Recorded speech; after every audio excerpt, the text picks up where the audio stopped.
This is the DC power supply we use in this laboratory. At this moment, it is off. However, you can see two numbers here.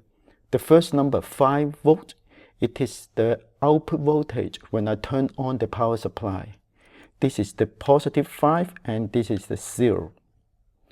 The other number, 0.2 ampere, it is the maximum current under this output.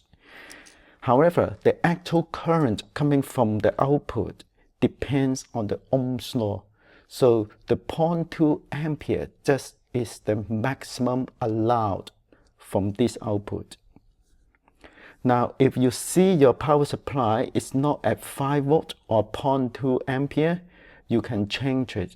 So this is the set. You will see the voltage is flashing. So you can change the number.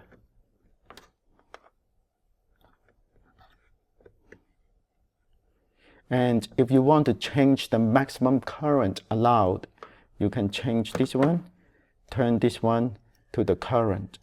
Now this is flashing, so you can change how much current is the maximum limit. Turn this one to 0.2,